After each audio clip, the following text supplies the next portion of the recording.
Good morning dear students. आज हम पढ़ेंगे कृष्णचंद्र द्वारा लिखा गया पाठ जामुन का पेड़। तो बच्चों, आप जानते ही हैं कि कृष्णचंद्र हिंदी साहित्य में हास्य व्यंग विधा के लिए प्रसिद्ध हैं। यह रचना जामुन का पेड़ भी उनकी एक हास्य व्यंग विधा है और हास्य व्यंग के लिए उन्होंने यहाँ पर एक अनुपात में रचना की है, जिस रचना में जामुन का पेड़ आपकी पाठ्य पुस्तक में संकलित है। हास्य व्यंग के लिए चीजों को अनुपात से ज्यादा फैला फुला कर दिखलाने की जो परिपाटी है वह बहुत पुरानी है।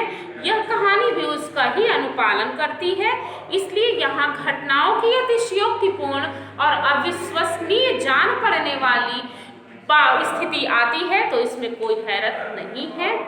विश्वसनीयता ऐसी रचनाओं के मूल्यांकन की कसौटी नहीं हो सकती। प्रस्तुत पाठ में हंसते हंसते ही हमारे भीतर इस बात की समझ पैदा हो जाएगी कि कार्यालयी तौर पर तरीकों में पाया जाने वाला विस्तार कितना निरर्थक और कितना हास्यास्पद होता है, क्योंकि कार्यालय में या विभाग में जब कोई कार्यवाही जाती है तो वो एक विभाग से दूसरे विभाग तक सिर्फ उसका स्थानांतरण होता रहता है और समय अगर कम समय बचता है उसके बावजूद क्या होता है कि काम सही समय पर ना हो पाने के कारण हर मनुष्य की क्षति ही होती है। यही विस्तार कितना निरर्थक और कितना पदानुक्रम कितना हास्यास्पद है, बस यही बात यही तक नहीं रहती है। इस व्यवस्था के संवेदन शून्य और अमानवीय होने का पक्ष भी हमारे सामने आता है। तो बच्चों, इस तरह से कृष्णचंद्र की हास्य व्यंग कहानी जामुन के पेड़ के बारे में हम देखेंगे कि आखिर होता क्या है।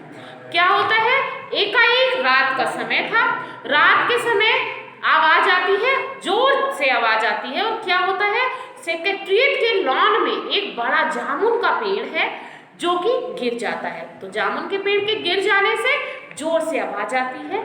सवेरे माली उठता है। उठने के बाद जब वो देखता है कि जामुन के पेड़ के नीचे एक आदमी दबा हुआ है, माली दौड़ा दौड़ा चपरासी के पास जाता है।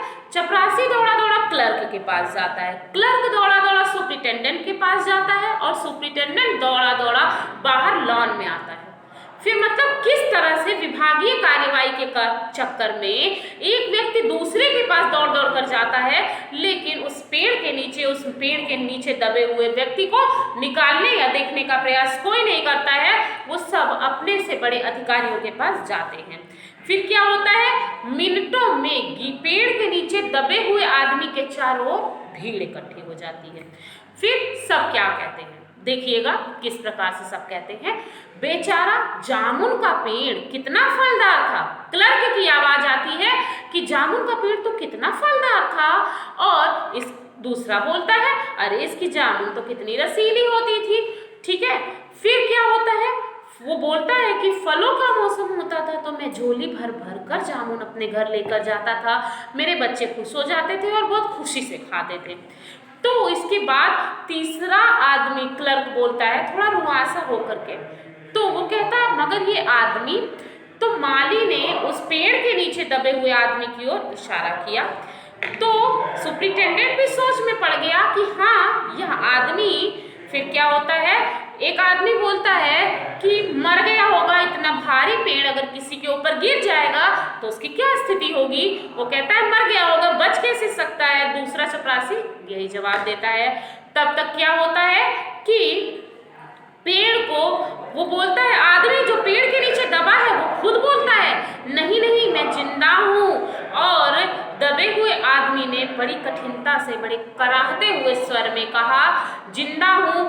तो क्लर्क ने ताजुब से कहा कि जिंदा है, पेड़ को हटाकर इसे जल्दी से निकाल लेना चाहिए। यह सुझाव माली ने दिया। फिर क्या होता है, वो कहते हैं मुश्किल मालूम होता है। एक सुस्त कामचोर और मोटा चपरासी था जो कि कामचोर भी था, सुस्त भी था। तो वो कहता है ये मुश्किल जान पड़ता है, पेड़ का तना बहुत भारी है और वजनी होगा, इसको हटाना मुश्किल है। तब तक माली बोला क्या मुश्किल है, अगर सुपरिटेंडेंट का हुक्म दे दे तो अभी 15-20 माली और चपरासी मिलकर इसे हटा सकते हैं। तो माली ठीक कहता है। सब एक क्लर्क जो थे वो साथ में बोल पड़े। फिर वो कहते हैं जब लगाओ जोर, हम तैयार हैं। तो एक साथ बहुत से लोग पेड़ उठाने को तैयार हैं। सुपरिटेंडेंट कहता है ठहरो, मैं अंडर सेक्रेटरी से पूछ लूं। सुपरिटेंडेंट अंडर सेक्रेटरी के पास गया, अंडर सेक्रेटरी डिप्टी सेक्रेटरी के पास गया, डिप्टी सेक्रेटरी जॉइंट सेक्रेटरी के पास गया, जॉइंट सेक्रेटरी चीफ सेक्रेटरी के पास गया, चीफ सेक्रेटरी मिनिस्टर के पास गया, मिनिस्टर ने चीफ सेक्रेटरी से कुछ कहा। अब देखिए ये कार्यवाही जिस तरह से अंडर सेक्रेटरी डिप्टी सेक्रेटरी के पास गया, डिप्टी सेक्रेटरी मतलब सब अपने से बड़े अधिकारियों के पास जाते गए। फिर क्या हुआ, जब चीफ सेक्रेटरी ने उन्होंने जो मिनिस्टर थे, मिनिस्टर ने चीफ सेक्रेटरी से कुछ कहा तो चीफ सेक्रेटरी ने वही बात जॉइंट सेक्रेटरी से कही, जॉइंट सेक्रेटरी ने डिप्टी सेक्रेटरी से कही, डिप्टी सेक्रेटरी ने अंडर सेक्रेटरी से कही और ऐसे ही फाइल इधर उधर होती रही। इसमें आधा दिन बीत गया। दोपहर के खाने पर दबे हुए आदमी के चारों ओर बहुत भीड़ थी। लोग तरह तरह की बातें कर रहे थे। तो कुछ मनचले क्लर्क थे जिन्होंने समस्या को खुद ही सुलझाना चाहा। उन्होंने सोचा कि क्यों ना हम ही मिलकर इस पेड़ को हटा दें। तो फिर भी वो हुकूमत के फैसले का इंतजार नहीं किया उन्होंने और वो पेड़ को हटाने के लिए चले गए। तब तक सुपरिटेंडेंट फाइल लेते हुए भागा आया। बोला हम लोग खुद इस पेड़ को नहीं हटा सकते, ठीक है, हम लोग इस पेड़ को नहीं हटा सकते। हम लोगों क्या जो यह व्यापार विभाग से संबंधित है और यह पेड़ की समस्या है जो कृषि विभाग के अधीन है। तो मैं इस फाइल को अर्जेंट मार्क करके कृषि विभाग में भेज रहा हूँ। वहां से जब जवाब आएगा तभी इस पेड़ को हटाया जाएगा। अर्थात उस पेड़ के नीचे दबे व्यक्ति के विषय में कोई नहीं सोच रहा था। सब सिर्फ फाइल इधर से उधर कार्यालयों में पहुंचाई जा रही थी। फिर क्या होता है, यह उत्तर पढ़कर जब दूसरे दिन कृषि विभाग से उत्तर आया कि पेड़ व्यापार विभाग के लॉन में गिरा है, इसलिए पेड़ हटाएं या ना हटाएं ये जिम्मेदारी व्यापार विभाग की है। तो यह उत्तर पढ़कर व्यापार विभाग को गुस्सा आया। उसने फौरन लिखा पेड़ को हटवाने या ना हटवाने की जिम्मेदारी कृषि विभाग पर लागू होती है, व्यापार विभाग का इससे कोई संबंध नहीं है। दूसरे दिन भी इसी तरह फाइल चलती रही।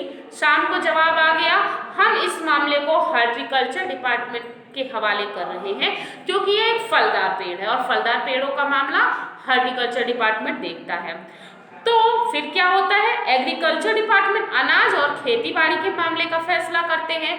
जामुन का पेड़ है जो फलदार है, इसलिए हॉर्टिकल्चर डिपार्टमेंट इसे देखेगा। रात को माली ने दबे हुए आदमी को दाल भात खिलाया था, तो उसे भोजन कराया। उसके चारों तरफ पुलिस का पहरा था। लोग कानून को अपने हाथ में ना ले और पेड़ को खुद ना हटाएं, इस वजह से पुलिस वहां पहरा दे रही थी। एक पुलिस कांस्टेबल को दया आ गई और उसने माली को दबे हुए आदमी को खाना खिलाने की इजाजत दे दी। अब सोच लीजिए, पुलिस कांस्टेबल को दया आ सकती है, लेकिन उस पुलिस कांस्टेबल ने पेड़ को हटाने का प्रयास नहीं किया कि जो उसके नीचे दबा हुआ व्यक्ति आखिर उसे कितना दर्द हो रहा होगा, कितना कष्ट हो रहा होगा, उसने उसका प्रयास नहीं किया। माली ने दबे हुए आदमी से कहा तुम्हारी फाइल चल रही है, उम्मीद है कल तक फैसला हो जाएगा। दबा हुआ आदमी कुछ नहीं बोला। माली ने पेड़ के तने को ध्यान से देखकर कहा अच्छा हुआ कि तना तुम्हारे कूल्हे पर गिरा, अगर कमर पर गिरता तो रीढ़ की हड्डी टूट जाती। दबा हुआ आदमी फिर भी कुछ नहीं बोला।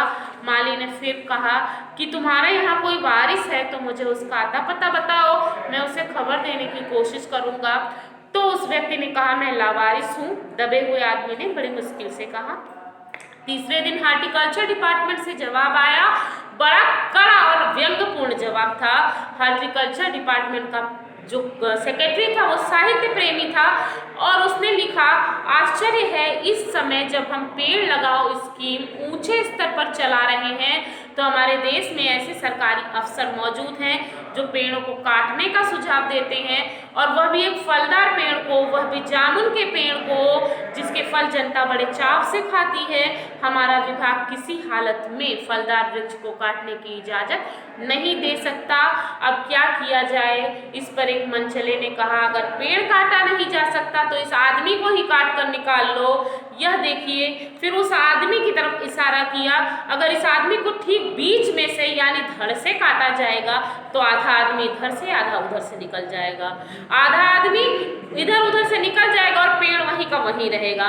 मगर इस तरह जो दबा हुआ आदमी था वो डर गया और बोला इस तरह तो मैं मर जाऊंगा। और उसने कहा, तभी एक क्लर्क बोला कि हाँ यह तो ठीक कहता है, आदमी को काटने वाली युक्ति जो है सही नहीं है, आप जानते नहीं हैं। दूसरा आदमी बोला कि प्लास्टिक सर्जरी इतनी, विज्ञान इतना उन्नति कर चुका है कि प्लास्टिक सर्जरी करके इसकी जान बचाई जा सकती है, कि मैं तो समझता हूँ इस आदमी को बीच से ही काट कर निकाल लिया जाए और प्लास्टिक सर्जरी से इसके धड़ के स्थान पर इस आदमी को फिर से जोड़ दिया जाएगा। तो इस बार फाइल मेडिकल डिपार्टमेंट में भेज दी गई। मेडिकल डिपार्टमेंट ने फौरन एक्शन लिया और जिस दिन फाइल उनके विभाग में पहुंची उसके दूसरे ही दिन उन्होंने अपने विभाग का सबसे योग्य प्लास्टिक सर्जन भेज दिया और प्लास्टिक सर्जन छानबीन के लिए वहां पहुंचा। सर्जन ने दबे हुए आदमी को अच्छी तरह टटोल कर, उसका स्वास्थ्य देखकर, खून का दबाव देखकर, नाड़ी की गति को परखा, दिल और फेफड़ों की जांच करके रिपोर्ट भेज दी। क्या उन्होंने कहा इस आदमी का प्लास्टिक ऑपरेशन तो हो सकता है और ऑपरेशन सफल भी हो जाएगा। ठीक है, देखिए उन्होंने क्या बात कही कि इस आदमी का प्लास्टिक सर्जरी हो सकती है, ऑपरेशन भी सफल होगा, लेकिन आदमी मर जाएगा। फिर यह भी फैसला रद्द कर दिया गया। रात को जब माली ने दबे हुए आदमी के मुंह से खिचड़ी डालते हुए उसे बताया कि यह मामला ऊपर चला गया है, सुना है कल सेक्रेटरिएट के सारे सेक्रेटरियों की मीटिंग होगी जिसमें तुम्हारा केस रखा जाएगा, उम्मीद है सब काम हो जाएगा। दबा हुआ आदमी एक आह भरकर धीरे से बोला, ये तो माना कि तगाफुल ना करोगे लेकिन खाक हो जाएंगे हम तुमको खबर होने तक। माली ने अचंभे से मुंह में उंगली दबा ली और चकित भाव से बोला, क्या तुम शायर हो? दबे हुए आदमी ने धीरे से सिर हिलाया। दूसरे दिन माली ने चपरासी को, चपरासी ने क्लर्क को, क्लर्क ने हेड क्लर्क को, इसी तरह एक बात बढ़ती चली गई। थोड़ी ही देर में सेक्रेटरिएट में यह अफवाह फैल गई कि दबा हुआ आदमी शायर है। बस फिर क्या था, लोगों का झुंड शायर को देखने के लिए उमड़ पड़ा। उसकी चर्चा शहर में भी फैल गई और शहर में गली गली से शायर जमा होने लगे। सेक्रेटरिएट का लॉन भांति भांति के कवियों और शायरों से भर गया। दबे हुए आदमी के चारों ओर कवि सम्मेलन सा वातावरण हो गया।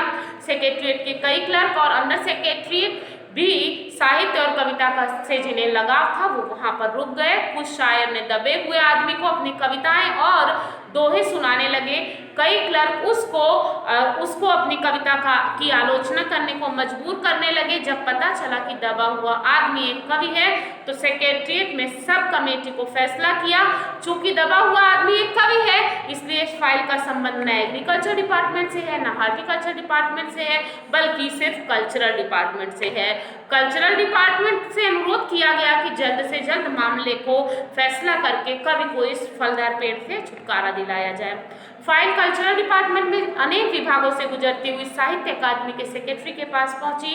बेचारा सेक्रेटरी उसी समय अपनी गाड़ी में सवार होकर सेक्रेटरिएट पहुंचा और दबे हुए आदमी का इंटरव्यू लेने लगा कि तुम कवि हो? उसने पूछा। उन्होंने कहा जी हाँ। दबे हुए आदमी ने उनको जवाब दिया। तो उन्होंने कहा किस उपनाम से शोभित हो? उसने कहा ओस। तो ओस उनको याद आया। जो सेक्रेटरी जोर से चीखा, कहा तुम वही ओस हो जिसका गद्य संग्रह ओस के फूल अभी हाल ही में प्रकाशित हुआ है। दबे हुए आदमी ने हाँ कहते हुए सिर हिलाया। तो उन्होंने कहा क्या तुम हमारी अकादमी के मेंबर हो? सेक्रेटरी ने पूछा। नहीं। उन्हें आश्चर्य हुआ। सेक्रेटरी जोर से चीखा, इतना बड़े कवि ओस के फूल का लेखक हमारी अकादमी का मेंबर नहीं है। उफ, कैसी भूल हो गई हमसे, कितना बड़ा कवि और अंधेरी गुमनामी में जी रहा है।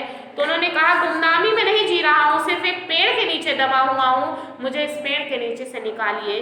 तो उन्होंने कहा कि अभी बंदोबस्त करता हूँ। सेक्रेटरी फौरन बोला और फौरन उसे अपने विभाग में रिपोर्ट दी। दूसरे दिन सेक्रेटरी भागा भागा कवि के पास आया और बोला, मुबारक हो, मिठाई खिलाओ, हमारी सरकारी साहित्य अकादमी ने तुम्हें अपनी केंद्रीय शाखा का मेंबर चुन लिया है, यह लो चुनाव पत्र। मगर मुझे इस पेड़, तो वो दबा हुआ आदमी बोला कि मगर मुझे इस पेड़ से के नीचे से तो निकालो। दबे हुए आदमी ने बहुत कराह कर दुख भरे स्वर में कहा और उसकी सांसें बड़ी मुश्किल से चल रही थी। उसकी आंखों में मालूम होता था कि उसको कितनी पीड़ा, कितना दुख है।